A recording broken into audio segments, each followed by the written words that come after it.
Being an activist, no matter where you are in the world, has consequences, and that includes in the United States. In the US, there are many individuals who have been imprisoned due to their activism, particularly those involved in the civil rights movements and the Black liberation movements. There have been many publications that have discussed political prisoners in the United States.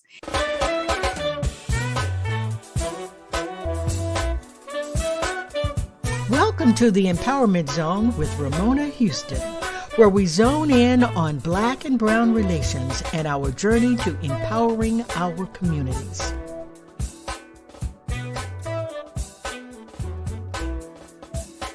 Today, our guest is the Reverend Lukata Agyei Mjumbe, who is going to talk to us about elderly prisoners, specifically Sundiata Acoli, an 84-year-old prisoner who was a leader in the civil rights and Black liberation movements of the 1960s and 70s. The Reverend Lukata Agyei Mjumbe is a veteran grassroots community organizer, public policy advocate, interfaith leader, and dynamic pastor of the historic Witherspoon Street Presbyterian Church in Princeton, New Jersey. He is a husband and father of three. He graduated with the highest honors from both the Morehouse College Political Science Department and the Princeton Theological Seminary with his master's in divinity and his master's in theology, religion, and society programs. I would also like to note that Reverend Lukata is one of my beloved classmates, as we both went to Morehouse together. It's a pleasure to have you here today. I'm so happy you're our guest today, Reverend Lukata. It's good to see you. Thank you. Thank you. It's a blessing to be here with you today, Ramona. And yes, we go back a long time.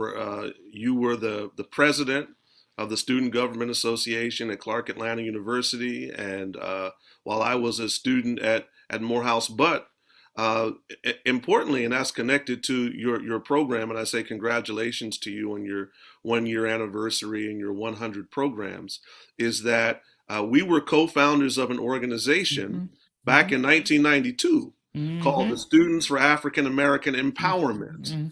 So you've been talking about empowerment for a long time.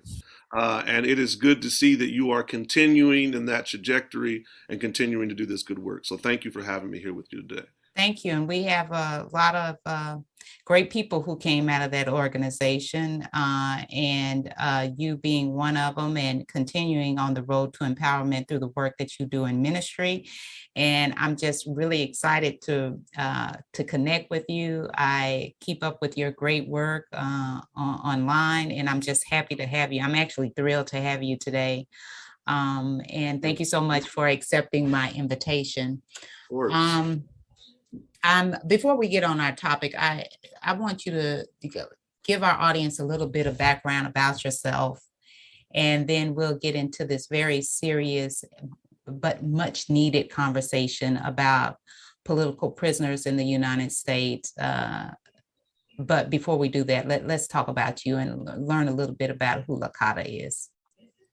Well, as I said, we go back to 1992, and pretty much my entire adult life, and even prior to, I have been an activist, I have been an organizer, I have been an advocate, I have been someone who has tried to listen to what the people say that they need, and to organize and to mobilize.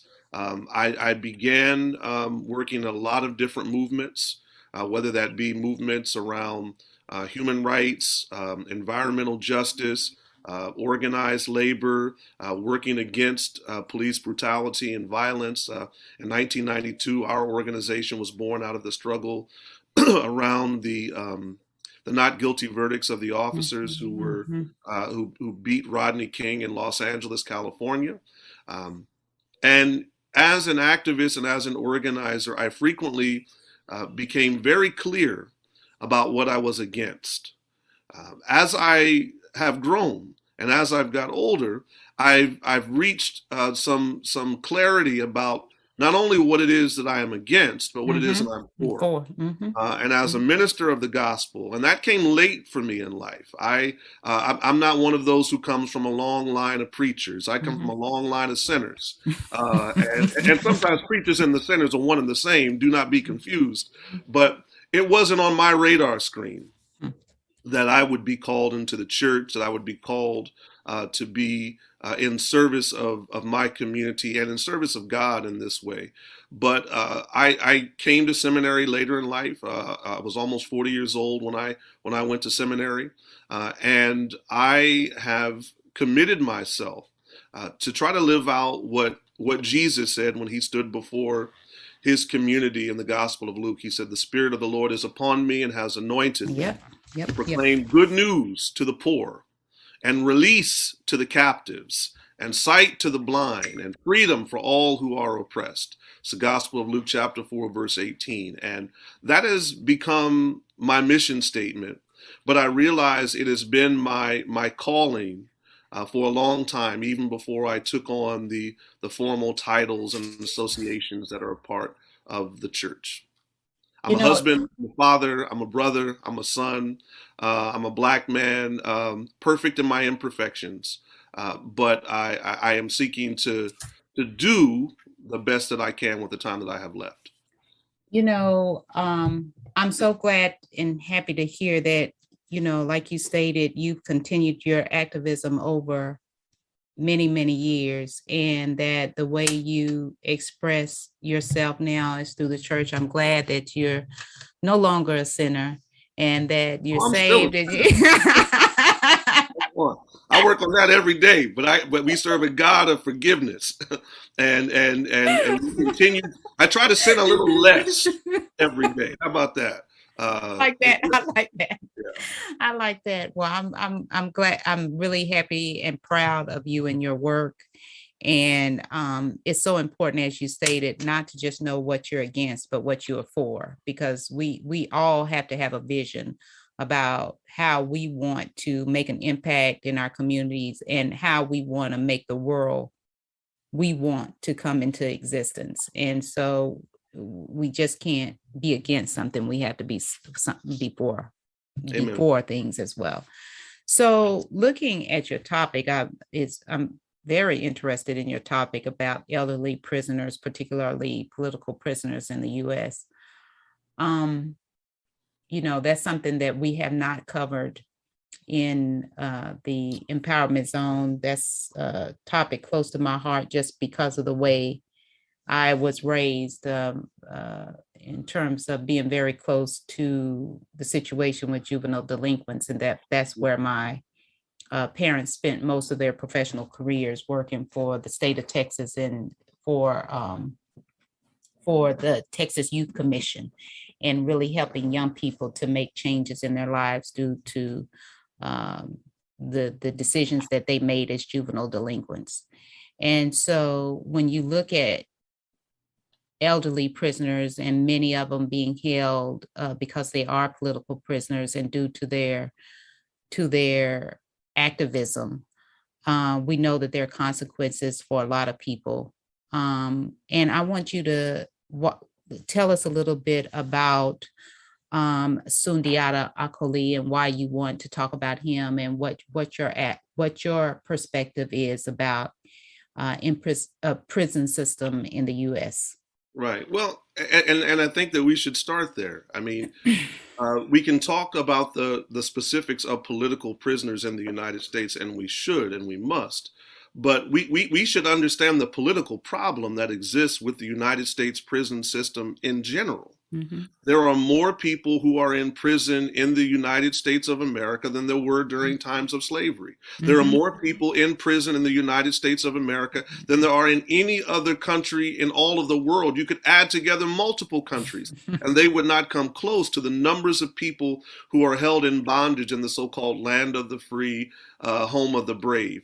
It's not because that there are more criminals. It's not because that the people in the United States are just worse in terms of their behavior or their delinquency, but we have a system of mass incarceration that functions as a very real part of the economy, that functions in a way that incarcerates instead of rehabilitates, that it locks people up in cages and throws away the key, instead of acknowledging the fact that we have very real socioeconomic, cultural, political, linguistic contradictions that have gone unresolved in the United States for years, that have not been resolved, and that the reason why the prison system exists the way it exists today is that it replaced slavery in this country. That the prison system is the evolution or devolution or the next phase of the system of human bondage that we had in this country, and that all, when we look back, there are very few who would say, "Oh, well, slavery was something that was a good thing." But we should be very clear that when Harriet Tubman was freeing people from slavery, she was breaking people out of what was a legal system. She was breaking people out of prison. She was a fugitive. The one that they want to put on a $20 bill now was breaking the law and was challenging the very basis of the Southern economy and the very basis of what allowed the United States, in some ways, even to come into being as the economic power that it is today by surviving off of free and super exploited labor for hundreds of years. So when we talk about prisons in this country, we should understand that there is a political consequence and there's a political problem that is connected to and at the root of prisons in general. And when we look at the politics that surround that, we find in the name of being tough on crime, in the name of protecting law and order and public safety, that there have been policies that have been put in place, which we, again, today, people will acknowledge the discriminatory character of the crack cocaine versus the powder cocaine in terms of sentencing.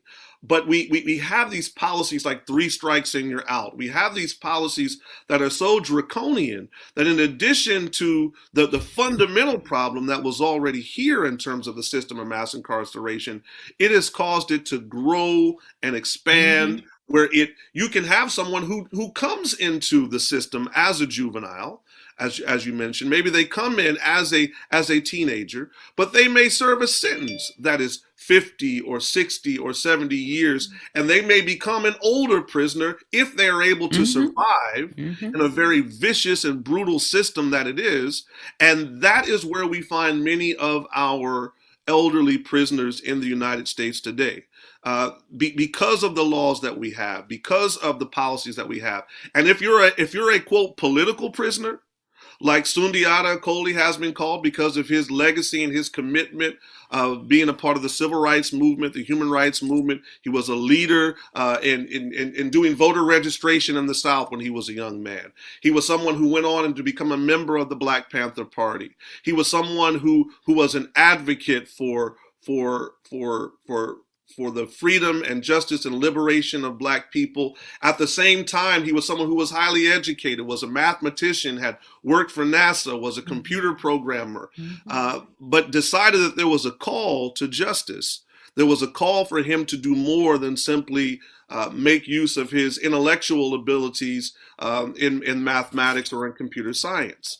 And Sundiata Acoli has been in prison since 1973. He has been in prison since 1973. He is 84 years old. He'll turn 85 in January. He's been in prison almost 50 years. And he has had almost 30 years, Ramona, of no disciplinary infractions. And so that's when we can begin to understand the very political nature of his incarceration, because he was sentenced to life with the possibility of parole.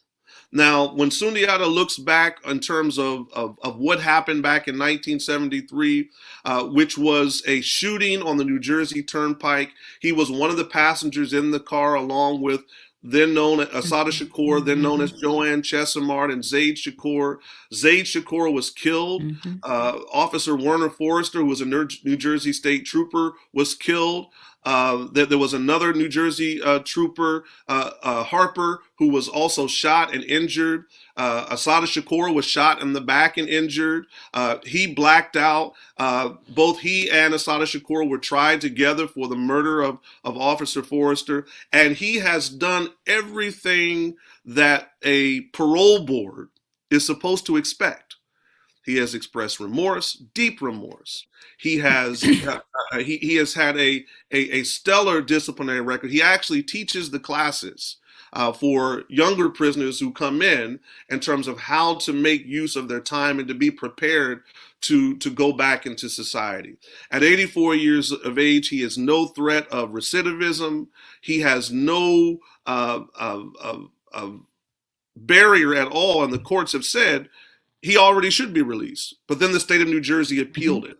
And this is by design, because in your 80s, if you appeal, maybe he'll die before justice is ultimately served and we're able to bring him home. That's the design of what happens within so many of our systems of mass incarceration. But Ramona, let me say this, that when we look at prisons in general in this country, and everyone should be concerned about this, because if you talk to people about prisons, and most of my church are older people. They're people in their 60s, their 70s, and their 80s. They can't imagine what it would be like to be in prison at this age.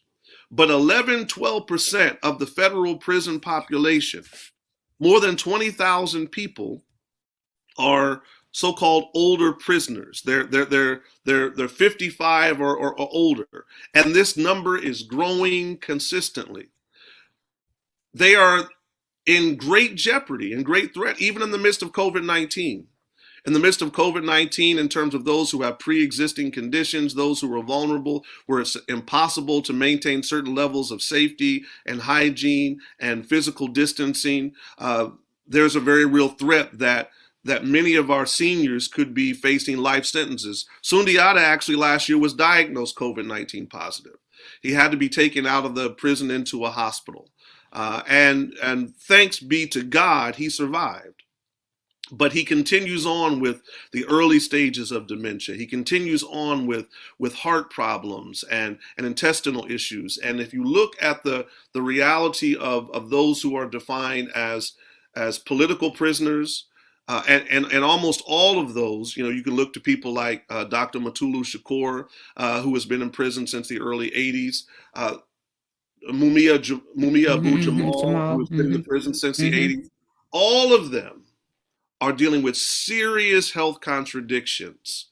And all of them, if they are not given a different setting, a prison is not the place where you're going to get the best medical care. A prison is not the place where you're going to be able to navigate and move and be safe the way you need to be. When you reach a certain age, climbing stairs, when you reach a certain age, standing in long lines, when you reach a certain age, it's impossible for you to survive this system of mass incarceration. And there's no real interest in actually making any sort of changes in the prison systems or in the infrastructure or how things are organized in order to allow for elderly prisoners to be able to even survive. And so we're in countdowns with far too many of our seniors, and in New Jersey, but all over the country. We find people. I remember I met Dr. Mutulu Shakur when he was in prison in Atlanta, in the Atlanta Federal Prison, way back in the 1990s. And these are people where it is past time to bring them home. I don't argue the specifics anymore about guilt or innocence. I don't even try to make the case about it's because they were freedom fighters or civil rights activists or human rights activists. That's not my. I argued that, Ramona, when we were in college in the 90s. That was where I was with it when I met these individuals through organizations like Amnesty International. Today, I say, if Sundiata is guilty of absolutely everything that he has been convicted of, he has served every year every month, every day, every hour that he has been required to serve as punishment for those crimes. And at this point, it's vengeance, it's politics, and it has nothing to do with justice. You, thank you for that. I like the way you started off to really talk about the prison industrial complex and how it is a systemic issue in terms of it's a part of the economic structure of the United States, and that we really, really have to deal with the issue of prisons in our society, because we lock up so many people. We lock up more people, I think, than percentage wise than any other country in the world. I think that's the right stat.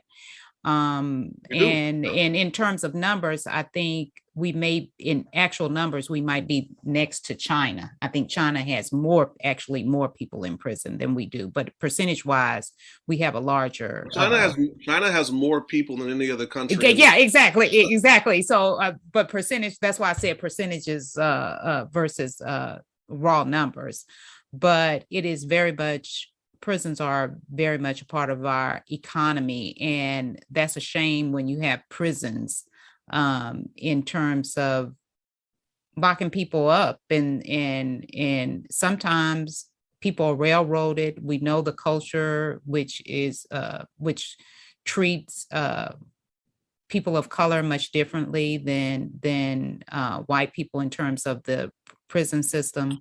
But going into the whole issue of aging in prisons, are you saying, I'm because I've never heard this argument before, are you saying that once people get old, they shouldn't be in prison, or are you saying after you have served your time that you should be released? Is it any certain age that you should be released from prison? Because, people get life in prison, so should they serve life sentences, or do you think it's just draconian to have older people in prison? I'm just curious about your argument. I think I have to address that in a couple of ways. First of all, we have to understand that a life sentence is not designed to be a death sentence, particularly when you have a life sentence with the possibility of parole. Okay. That means that after you've served what is designated as a life sentence, which may be 20 years, which may be 25 years, very early you are eligible for the process of parole, because what a parole board is supposed to determine is whether or not someone is ready to return, ready to re-enter into society. And so when we talk about Sundiata, he received a life sentence with the possibility of parole. Yet he has been denied by the parole board year after year after year after year, sometimes given what's called a 10-year or 20-year hit, saying he cannot come back again for another hearing for another 10 years or another 20 years. And it has nothing to do with justice. It has nothing to do with rehabilitation. It has nothing to do with public safety. That's the first thing that I'll say about Sundiata. But pulling back and talking about prisoners in general, let me say this, is that when we look at in the state of New Jersey, for example, when we see elderly prisoners that were in real jeopardy as a result of COVID-19, then it makes public policy sense. Let's say that if you have a prisoner who is in prison in New Jersey in January of 2020, and they are scheduled to be released in January of 2021. And you have a global pandemic where people are dying.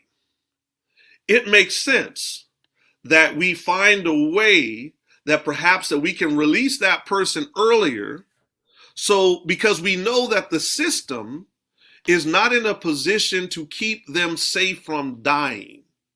It's similar to I remember back during the time of Hurricane Katrina, and the some of the prisons and jails were being flooded. Yep. What do? Do you say, hey, well, wait a minute, you're not supposed to be released until next year? So even though floodwaters are coming in here, you have a sentence that is not going to run out until next year. So we're going to leave you in here with a very real possibility and even probability that you're going to drown. and that you're going to die when your prison cell is filled.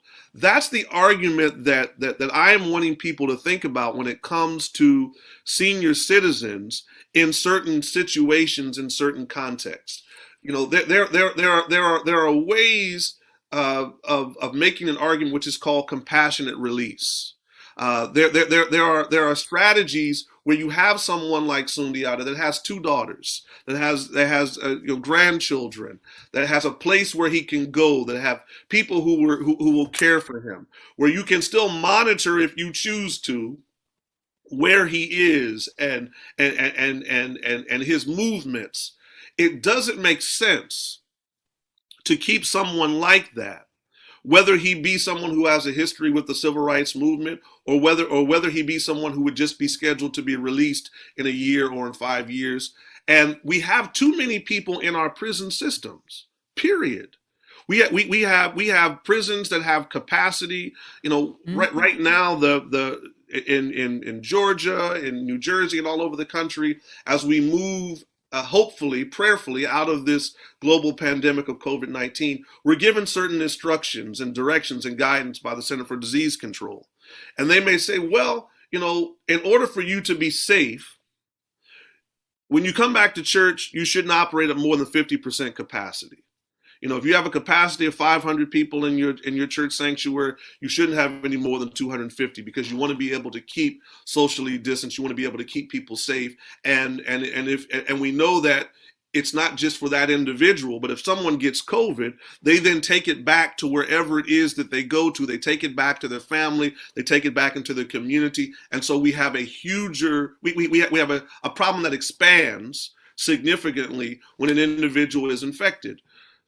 We have prisons that, let's say they have a capacity of 5,000 people, that right now already have 7,500, 8,000, 10,000 people. Yep, and that's the issue, is that the whole system needs to be overhauled. The whole prison system needs to be overhauled. When you look at, like you said, it's so many people being incarcerated. We have mass incarceration. We have overcrowding of prisons, excuse me. Then we have the whole issue of elderly in the prison system, that it really needs an overhaul in general. Absolutely. The largest group are Latino prisoners in federal prison. The largest minority group are brown prisoners. Black prisoners, brown prisoners, they're disproportionately. So where do we start? That's what I was just about to. That was my next question. You know, for those of us who are really concerned about this issue, I know when I was in graduate school, I do this little family tour after every semester, where I go visit time with my grandmother, my parents, you know, people, family members in Texas. And one year I came home and I had like 7 or 8 family members who were in prison. And it was all at the same time. And we all have family members who've been locked up, right? Particularly in the Black community, everybody knows somebody in our family. And what was so amazing to me, I was like, you know, the stereotypes don't apply. All of these family members had both the mother and the father at home. Don't try to put it off on not having a father at home. Don't put it off on not being having a quality lifestyle, I guess you could say, at home. They were good people, but they got wrapped up in different issues, different situations. And that really made it more evident to me about the whole prison system. And so right now, you know, with you educating us on particularly the elderly population, what do you, as an activist, if you were advising people who really, really want to address this issue, what are the calls to action that you think that the audience should be involved in, who want to do something about the prison system? Well, I think that we need to understand that the system of mass incarceration in this country does not keep us safe. In fact, it does the opposite of that. We need to understand that the system of mass incarceration not only harms the women and men who are in prison, but also the women and men who are the prison guards. Mm-hmm. The women and men, I mean, and when we look at deaths from COVID in New Jersey prisons, we have not only people who are incarcerated, but we have people who are serving as the prison guards who are sick and who have died from COVID-19. Mm-hmm. So the system and let me add one more. You also have the consequence of the families. You know, when you look at people, children not being raised by their parents, and other issues, and other issues involved in terms of taking people out of the communities who can be communities and family who can be contributors to their communities and family. Yeah. The floodwaters are rushing into the prison cell. I mean, and I'm going to stick with that analogy that, you know, we have to do something.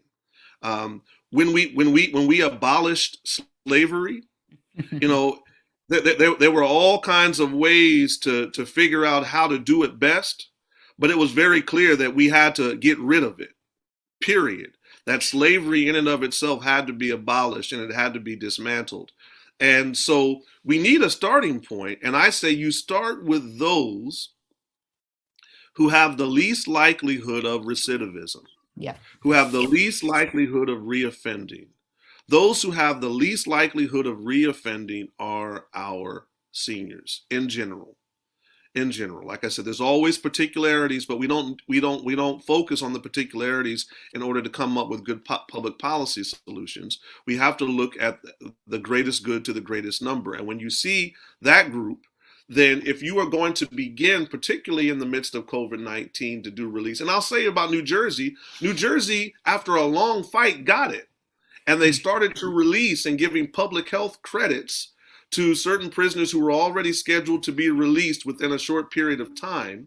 They released them early, and so they were able to get out of prison, whether they were seniors or they were younger, because they recognized that they didn't have capacity to provide the basic human rights protections that people continue to deserve, whether they're in prison or not.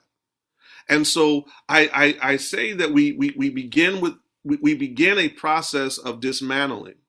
We start with those with the least likelihood of recidivism. At the same time, we have to stop sending people into the system. You can't keep feeding it while you're eking out little bits of justice on the back end. And we have to have a very real conversation about whether or not prisons work. Do we not realize that most of the people who commit rapes and who commit murders are never arrested, are never convicted for their crimes? In fact, most rapes are never even reported. So if you think that all of the rapists and all of the murderers are in prison, you are deeply mistaken. You know, not even making the arguments about the numbers of people who are in prison who have been found guilty of crimes that they did not commit, and the ways in which there are efforts to kind of clean the board of unsolved cases once you find one person and you can just say, oh, well, they also committed this crime and that crime and that crime. Well, that's a whole different argument. But what we have to know is that these systems don't make us safer. As you said, they make our communities even more vulnerable. They pull mothers and fathers out of homes. They end up leaving grandparents and great-grandparents who do not have capacity to take care of these children with the responsibility of caring for these children. Anybody who's doing work in real time in real communities knows that there are so many grandparents that are also suffering, seniors that are also put in terrible situations because they're having to take financial and personal responsibility for grandchildren and great-grandchildren because their sons and their daughters or their grandsons and granddaughters are incarcerated. And so it debilitates our community on multiple levels. Sure does. People don't come out of prison better. They don't come out of prison rehabilitated. They don't come out of prison corrected. They oftentimes come out damaged and injured and even more vulnerable to returning to prison, because when they come out, we don't have systems that effectively allow them to re-enter. We don't have systems that allow them to find housing, that allow them to find employment. Yep. And so there is a systemic problem. And so I say, let's start with our seniors. That should be an easy one. It should be an easy one that most people can agree that someone who is 84 years old, who's been in prison for almost 50 years, who has almost 30 years of without disciplinary infractions, that this is someone that we should come home, that should be brought home. So bring Sundiata home, but Sundiata is a symbol. Sundiata is a symbol of many other elderly prisoners. We're going to be doing a major dialogue and discussion about it, and it will be on my social media pages on September the 30th, talking about elderly prisoners and those who are, and we're going to have experts from across the country and New Jersey who are going to talk about how we can begin to address this issue as just one starting point.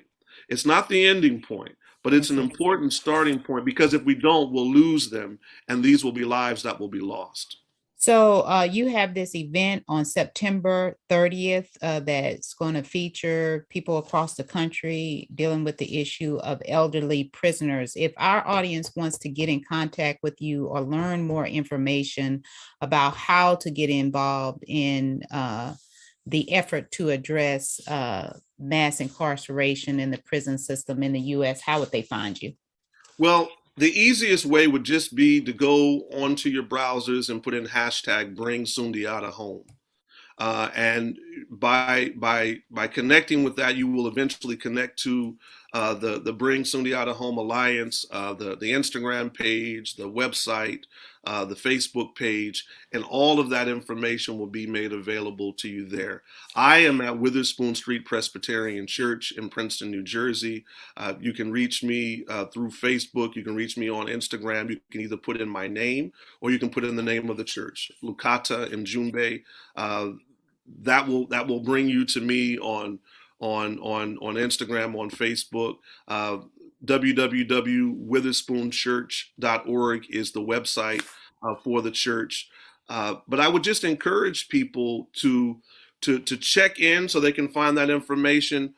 But also then, as I said before, we know what we're against, but we have to know what we're for. That's it. And so take it back. Take it back to your communities. Almost every church that I've ever visited has some sort of sick and shut-in list that they put in their bulletin. And every week we're asked to pray for those who are sick and shut in. Who are more sick and shut in than our prisoners and our elderly prisoners in general?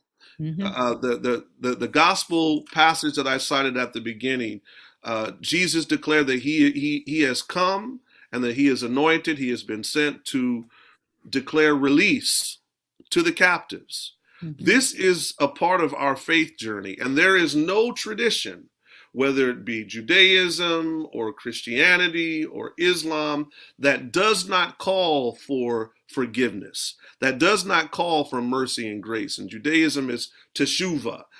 You are called to repent and to forgive, and we recognize that repentance is impossible if a community, if the aggrieved, if those who are identified as the victims do not forgive. Repentance becomes impossible. So we have some work that we have to do as a community, and we have to move away from this lock 'em up, crime and punishment, and a public safety model that does not keep us safe. There are no answers that answer and solutions that solve if we continue to move forward in the way that we've been moving for not just since 1971, when we saw this spiking of the prison population, but going all the way back to its earliest origins in a system of human bondage and slavery in this country. Yes. Well, thank you so much for talking with us today and really enlightening us on the whole prison industrial complex and mass incarceration, and engaging us to have more empathy and compassion for elderly prisoners. As you stated, it's not just about knowing what you don't want, but knowing what you want. One of my colleagues, Michelle Thompson, calls it resistant vision. You know what you're resisting, but you also have a vision for where you want to go. We really appreciate you sharing with us. To our audience, make sure you check out Reverend Lukata Mjumbe on September 30th as they talk about Sundiata Acoli, as well as the elderly prison population. Hope you will join him during this event. And thank you so much for coming. I look forward to having you back anytime, Reverend Lukata. You're always welcome. If you've got anything you want to discuss with us, please feel free to come back. Amen. Thank you. Thank you, Ramona.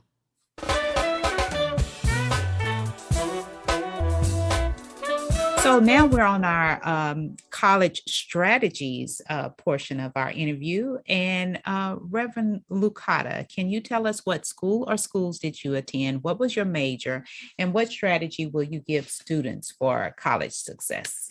Right. I was an undergraduate at Morehouse College in Atlanta, Georgia. I was a political science major. And for graduate school, I went to Princeton Theological Seminary, and I studied religion and society, earning two degrees there, a Master's of Divinity and a Master of Theology. I have a son who is at Morehouse College now, who's in his second year at Morehouse College, and so these kind of conversations are conversations that I have with him frequently. And I'll just say a couple of things. One, to quote Frantz Fanon in Wretched of the Earth, that said, "Each generation must, out of relative obscurity, discover its own mission, fulfill it, or betray it." And you have to use your time that you are in college to discover what it is that you are called to do. Not just what your parents want you to do, not just what you think that will help you to make money, but why are you here? You're not an accident. I would say recognize, particularly in this country, what an extreme privilege it is, and what a very small minority group that you are a part of. If you are a Black woman, I have my twin daughters have both graduated in the last year from their undergraduate program, or a Black man to be in any college, whether that be a 2-year college, which is where my daughters started, whether it be a 4-year college, which is where they ultimately graduated from, graduate school, that you are in an extreme privileged position, which gives you an extreme and specific responsibility. Because there have been people who fought and worked and struggled and died and organized and planned in order for you to be here at this moment and in this time. So again, enjoy yourself, discover who you are, fulfill the things that you need to fulfill in terms of coming into your own process of maturation. But recognize that you must discover what your mission is. And God has a mission for you that God knew for you even before you were in your mother's womb. And you have to fulfill it or betray it. Thank you so much. That was some excellent advice on strategies for college success. Discover your mission and your purpose while you are in college, and most of all, recognize your privilege so that you can embrace your responsibility. Thank you so much, Reverend Lukata. It's great to have you. Thank you, Ramona. God bless you. A special thank you to the incredible team of the Empowerment Zone. Terry Gully, theme song, NADWorks, digital support, and of course, our featured guest. If you enjoyed my podcast, please subscribe. We are on all of your favorite podcast platforms. Be sure to rate us on Apple Podcasts too. Thank you for your continued support.